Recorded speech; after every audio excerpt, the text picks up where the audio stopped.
All right. Hello, everyone. Welcome back to another episode of Subeg's Garden. And I think we're on episode number 7 on this one. And to keep this intro really short, I also don't have anything written for this episode this week. I know I said last week, ending the episode last week, I said that I would have something written for this week, but unfortunately, time just got away from me in a sense. And so I didn't really have time to write anything, but I do, of course, have an idea of what I want this episode to be about. And I would like to, bob and weave through the topics as I do. And yeah, to start off with the show, I do want to talk about something that I did talk about last time. And I didn't go back and listen to my episode last week, so I only really listened to it while I was editing, so I remember what I was talking about. But the main reason why I'm bringing this back up is because people actually hit me up about this. My boy, shout out Nathaniel, he actually called me twice on 2 different occasions to talk to me about this. Shout out to the homie Kareem too. She hit me up and had some words to say about this too. And I would like to talk a little bit more about it. And to start with, I want to start this conversation with this. I don't hate Aubrey, okay? He's I in my eyes. Like, if you like him, that's perfectly fine. If you find joy in his music, that is perfectly fine. But me, I'm cool. I'm cool off of him. I've been cooled off of him for a while now. And I've made this case multiple times to multiple different people, but I'm just gonna, be on the record for saying this specifically. Is that if you take Drake's last 5 albums, I would say on average on each album there's probably like 3 to 4 good songs. So you take 3 to 4 good songs off of the past 5 albums and you put them all together, you get one probably pretty good album. But that's not the reality we live in. The reality that we live in is Drake likes to, or Aubrey, he likes to push out the music. And he wants all of us to consume. That's why he has, 18, 19, 20 plus track albums almost consistently. Like, it's almost like a thoughtless approach to music. He's not really thinking about what he's putting out there. He's just kind of putting shit out there. And that's also another reason why I think that he's not that good, is because real artists, the people that genuinely care about their music, they will take their time to create albums. Like, almost to a detriment to the fans of the artist, like us Frank Ocean fans in the back, we all fucking crying and pleading for this dude to release albums while he's out here fucking around and, being who he is. I don't want to say what he is, but, the first word that comes up is Sugar Ray. Oh man, shout out to Cody Cohen, the other guy. They're the ones who put me on the whole sugar gay thing, but I'm not trying to say that. Like, it's cool that he is, and there's no problem that Frank Ocean is gay, but I'm saying like put out some music for us, bro. Like we're fucking begging and pleading you to put out some shit, and you're just not putting out no music. But that's what I was saying. Like, that's the detriment of an artist not releasing consistently. But when they do release, it makes it really special. Like, if and when, if I don't even think Frank Ocean gives a fuck about music anymore, but I'm assuming he at least has one album left in him. At least one. If he does put out an album, that shit's gonna be special. Like, it doesn't matter all the controversies that he's been through, or all the dumb shit that he's done, or, you know, like fucking dipping out on his Coachella audience who probably half those people paid all that money just to see him. You know, people are gonna forget about that because he's released new music, because people care. But the thing is, like, you're always there and it's not consistently good. It makes it less special. You know what I'm saying?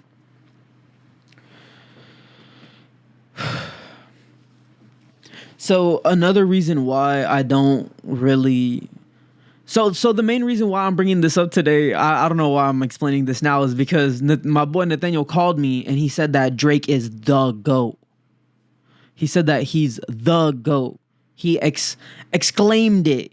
He put an exclamation point on the sentence. He is the GOAT. So he's saying subjectively and objectively.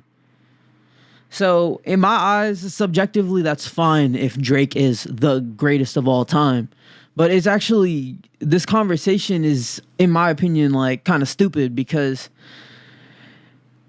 my GOAT isn't your GOAT and your GOAT isn't my GOAT. And both of our GOATs aren't the GOATs.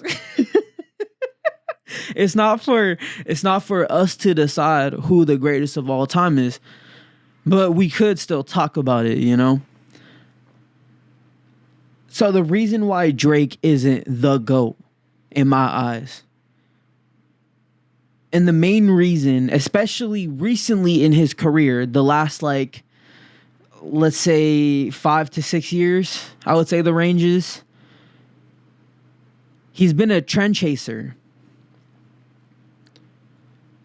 I feel like real GOATs, they set the trends for others to, you know, to walk in. They pave the way for everyone else. Those are the real GOATs. They pave the way for others' success. They don't just ride along at the end of the road and then claim all the success for themselves, like some motherfuckers do.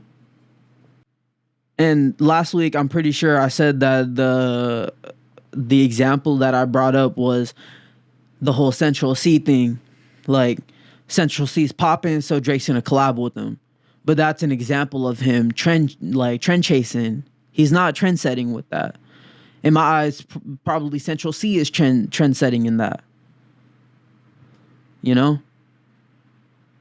And this goes back to the whole like Jamaican flow era and all like the reggae bullshit that he was up on, and like, you know, him changing his whole accents and stuff.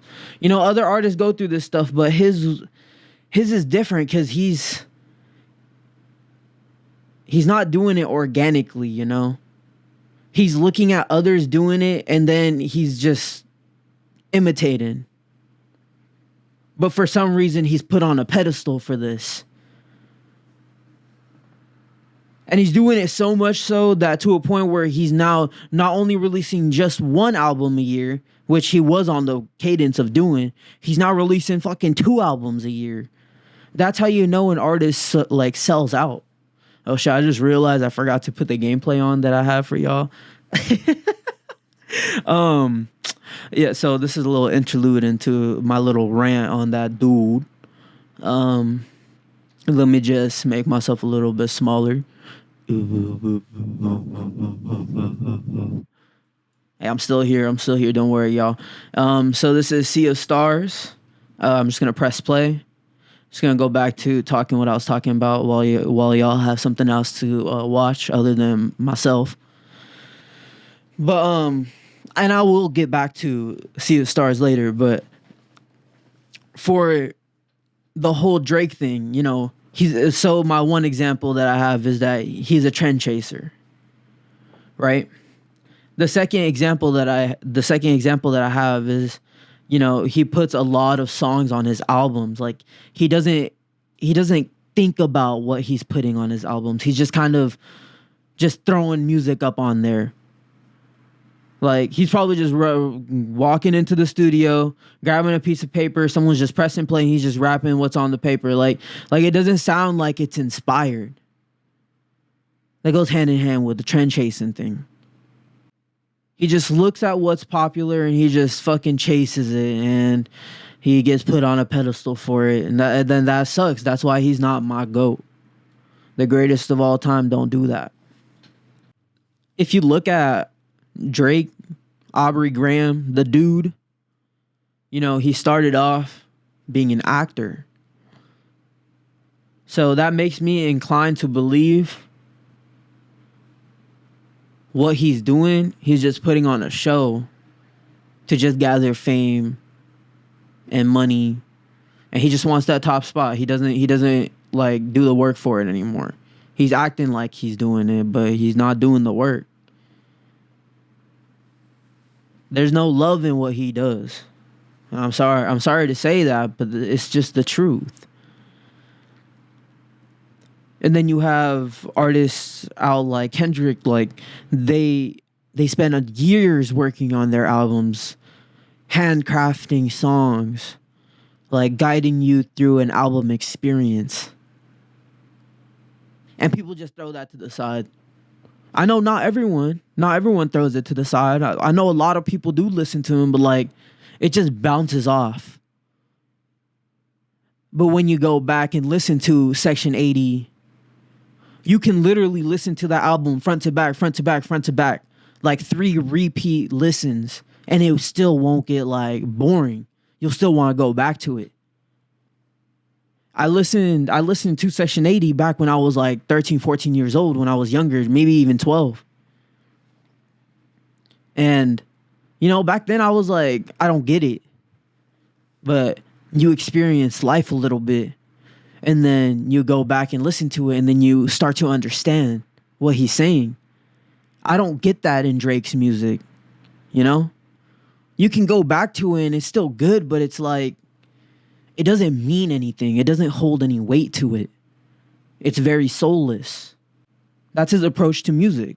It's very soulless. But like I said, you can like Drake, and I will respect that. And you know, you guys can talk about it in the comment section. You know, you guys can hate on me. But to say that Drake is like the best of all time, I don't know. I just don't see that. But it's cool though. It's cool. It's all love at the end of the day. Like, if he does put out good music, then I'll be the first one to come up on here and say, he got me. You know? I'll be the first one to come up on here and say that he actually released something that's like worth a damn. That's actually worth the hype that y'all give him. I'll be the first one to come up on here and do that. But at this point in time, he's just a trend chaser, and you guys need to like really start thinking about that. And then go explore new music. You know, don't just stay in one bubble. You know, don't just listen to drill music because Drake is doing drill music now. Fucking listen to all the artists that are in there. Like Skepta, you know, Central C. I can just name a couple because I don't really listen to drill music, but I know those two. Those two are probably the biggest ones up in there. I know A$AP Rocky kind of put Skepta on a pedestal. But yeah, I guess that ends my little rant or rave, side note, and addendum on that little, or correction you could even say, on the whole Drake thing. And this goes hand in hand. Like, I don't want to be controversial, but it just happens to be like everyone that I know, or everyone in this city that I live in, loves this guy. Like, I've never seen that. Like, that dude Kendrick literally shouts out the city that I live in, low key, and he don't know me. I don't know. That dude Aubrey, bro. That dude, he ain't nothing special, man. Like, nobody's that special. Nobody's all that. But people might walk around acting like they are all that. It just sucks. Yeah, that ends my little segment on Drake. Yeah, I guess we can say this is an interlude to my show. interlude to this current show that I'm in, episode number 7, I believe. I could be on 8, but I think I'm on 7. I don't know. My brain's really foggy. Shit. How you doing? How y'all doing, you know? Is everyone holding up out there? Like, I see the Twitter or X. I see X. That trash ass shit. X. The only X I see is that Xbox. Nah. I go on Twitter and I see, you know, to be honest, I feel like the world around us is fucking crumbling, you know, like what the fuck is going on out here? Shit just doesn't make any sense. Like I look at the younger generation and I just see this lack of care for the world, you know, or care for anyone else, you know, or love. I see this lack of love. That's why a part of me kind of likes to go back to older media. I seen on social media this dude, he was vibing and dancing to some old school hip hop music, you know. And it wasn't nothing crazy. I watched all of it. It was a minute. He was just dancing to it. He wasn't saying nothing. He was just chilling and you know, catching the groove. And then I read the caption of the dude that posted the video, and the dude was just hating on him for saying he needs to let the old shit die. It's just where is this hate coming from the younger generation, you know? It doesn't make any sense. Where did this depreciation of the old stuff that people used to love, the depreciation of the value of that, why is it so low right now? Even when people look at video games, someone might look at this and they might think damn, those graphics look like shit, but playing it, it's so immersive. And the main word that I can say is it's so cozy, you know? For some reason, a lot of people nowadays, they just don't appreciate the older stuff. People, when they're in a bubble, they miss out on a lot of stuff that they might enjoy. I feel like I might have said this. This literally sounds like words that I've written down. It's crazy. I encourage people to try new things and listen to new stuff, and oh fuck, my stomach just growled. Oh man, fuck me, dude. I'm just gonna drink some water and act like nothing happened. And it's crazy because I go back to Kendrick Lamar's discography, and like I said, I was listening to Section 80, and shit. Now I think Section 80 is his best album. It's crazy how my opinions change, and I think that's the sign of greatness, is if you can go back and take something different from it. If one year you're listening to Damn a lot, and then the next year you listen to Pimp a Butterfly, and then after that you might think oh shit, now this is my best, my favorite album from Kendrick. That's a sign of greatness. We can still go back to all of this stuff. And I'm sure in 10 to 15 years, I might go back to Mr. Morale and be damn, now I know what Kendrick's talking about. I mean, even now I think about it too, because he has a song, I think it's called Father Times. I listen to that shit and it's just crazy to me. It literally sounds like he's talking kind of about me in a sense when I listen to it. And he's so much older than me, you know? It's just so much more you can take from what he puts out to the world versus what Drake puts out to the world. You know, Drake is all show, and Kendrick hasn't really changed from when he first put out music. He's always kind of been like that. You know, he puts himself in his art. He puts his thoughts, his feelings, his emotions. You get a sense of who he is from the music he puts out.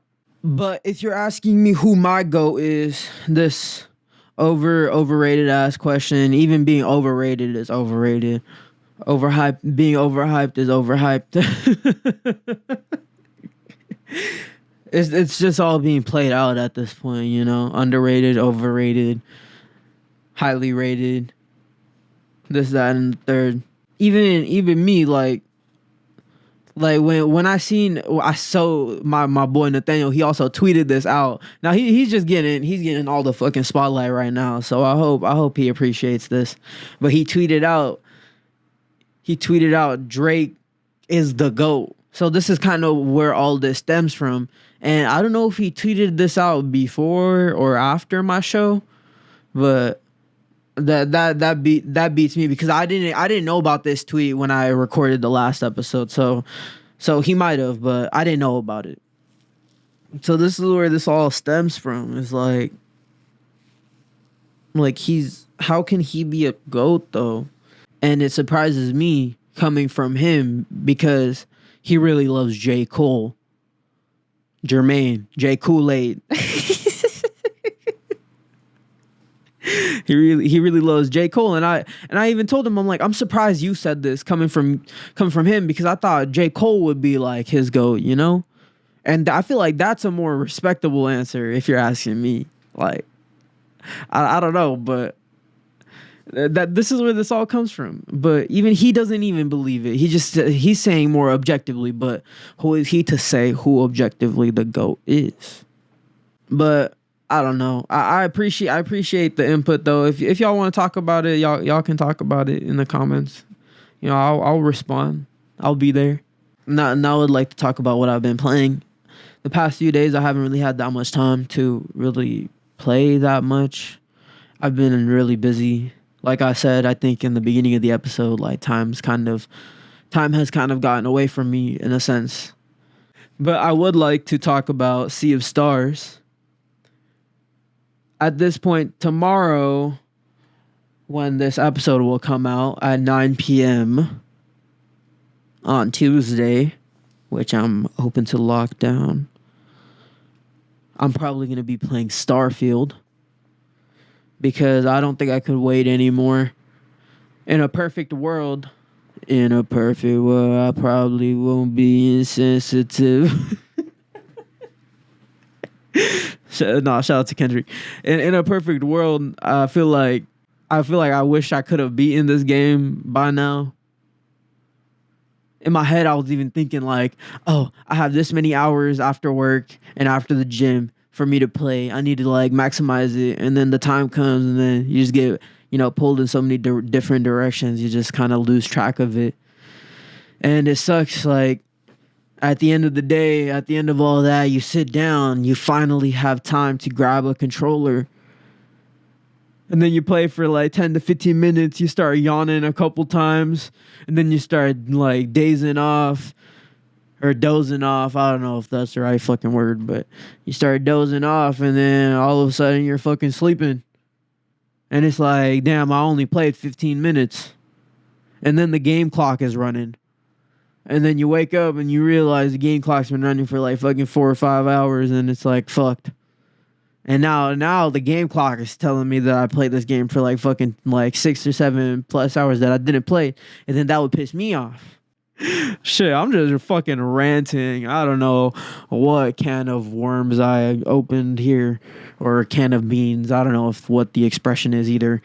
But yeah, now it just seems like I'm ranting. Maybe I'll just title this episode Ranting. No, I don't know. But I've only played like 5 hours of this game. I think my game clock says I played like 12 hours, I think. But I've only played like 5 hours. But in those 5 hours, I've actually taken a lot from it.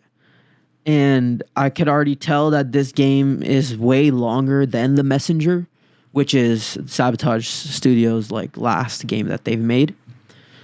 And I would like to talk a little bit about it. Yeah, so I would say the first thing I would like to say is in the beginning, the game gives you this tutorial of like how to play the game because it is a turn-based game. So you are taking a turn, then the enemy is taking a turn, you're taking a turn, then the enemy is taking a turn, vice versa.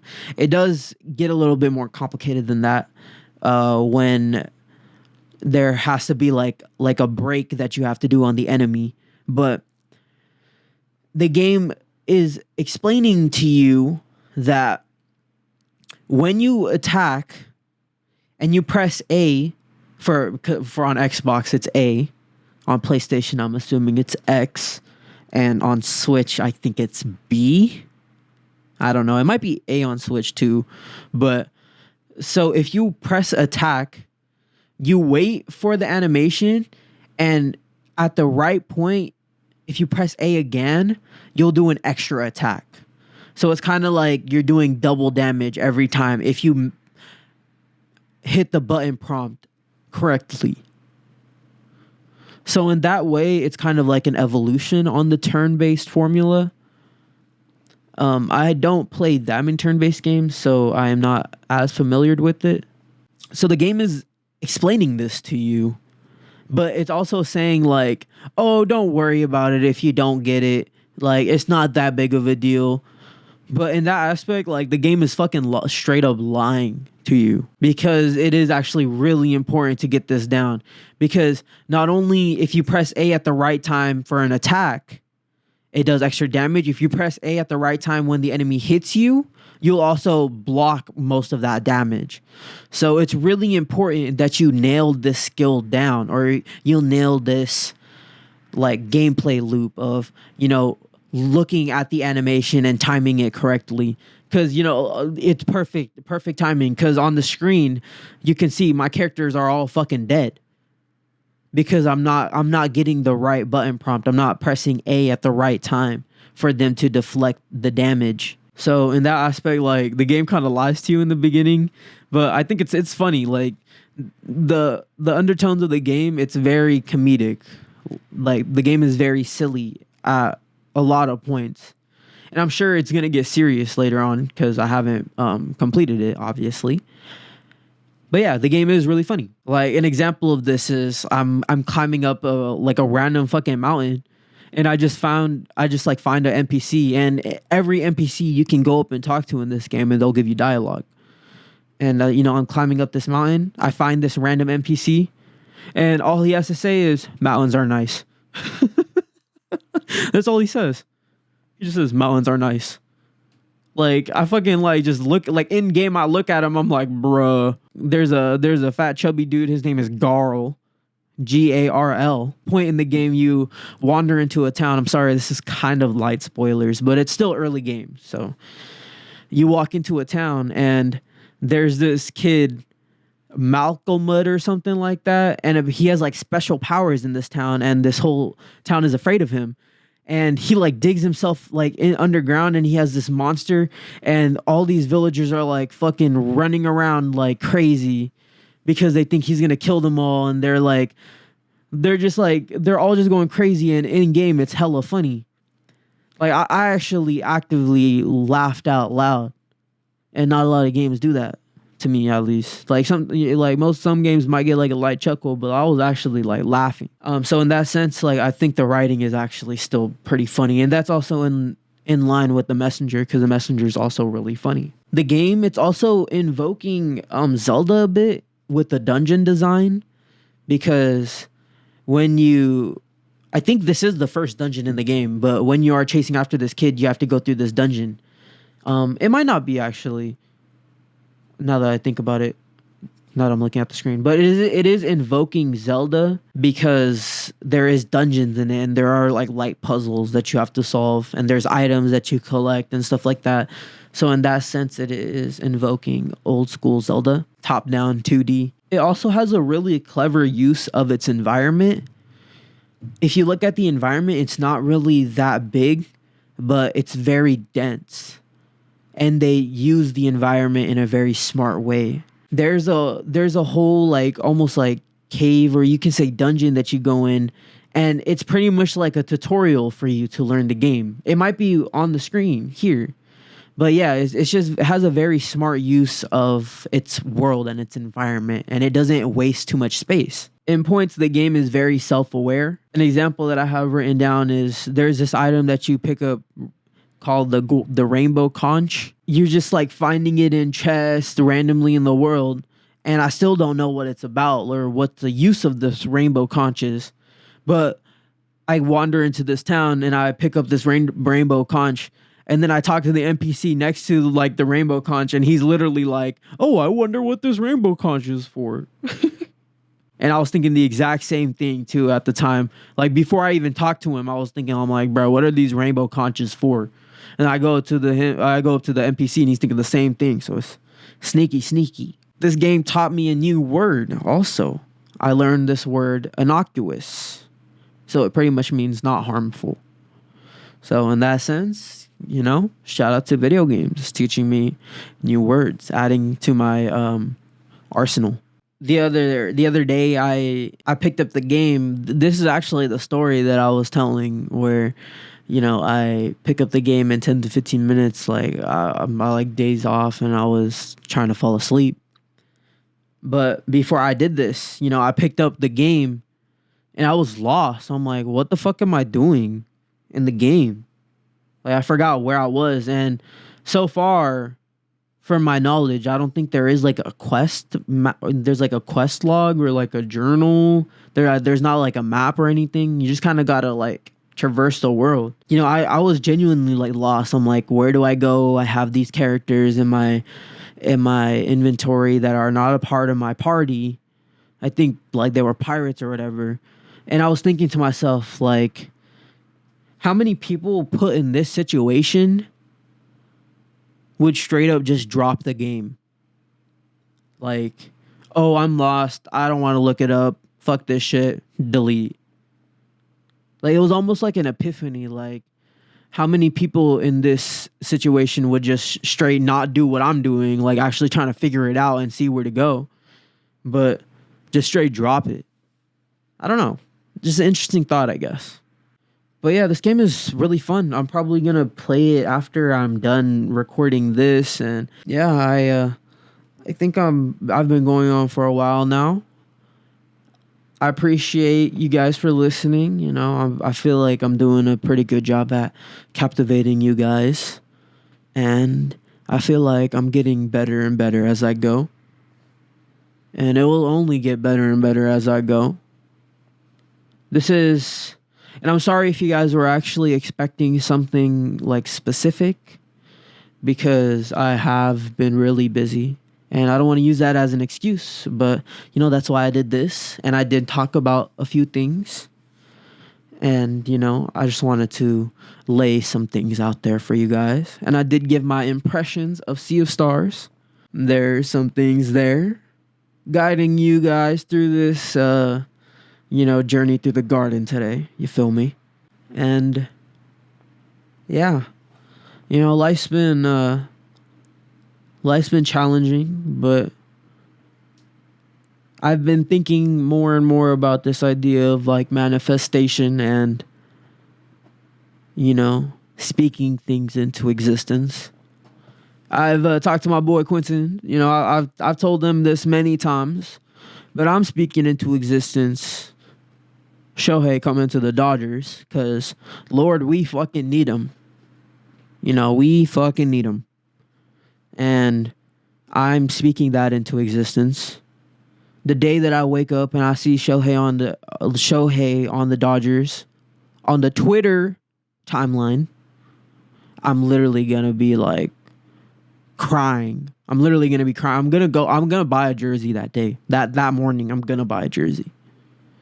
But I want to instill the idea of manifesting, you know, good things for yourselves, whoever is listening out there. You know, especially the Clippers winning a championship. I definitely want that to happen, and I'm trying to manifest that. And like I said before, you know, they have they have everything that they need to win. They just got to go out there and do it. But manifestation is actually very powerful, because if you say it, then you believe it. And that thought is very powerful too. Instilling the idea of manifestation means that, you know, you're manifesting good for yourself, right? But I also want I personally want to instill the idea of, like, confidence, because, not that many people in my life really instilled that idea in me. Like, I want to instill in you guys, like, the idea of, not looking at people or specific people as, like, deities or, otherworldly, or as something special, not putting them on a pedestal, thinking of everyone as equals. Like, looking at people and being like, they could do that, I could do that too. Not in like an envious type of way, but more so like dedicated type of way. Like admire people for sure. Like, I admire like athletes and artists and all that, and people that I know. Look at them and say, if they could do it, then why can't I do it too? Instilling that type of confidence in you guys. And yeah, I hope you guys enjoyed this episode. If you guys liked it, please, of course, like it. And if you disliked it, that's fine. Comment, share. I appreciate all the love that I get from this. And I want to say that I do put a lot of effort into this. So, it's going both ways. And I want you guys to understand that. And yeah, shout out to my one soul patron, Selena. Of course, I appreciate you. And have a good one, guys. Peace.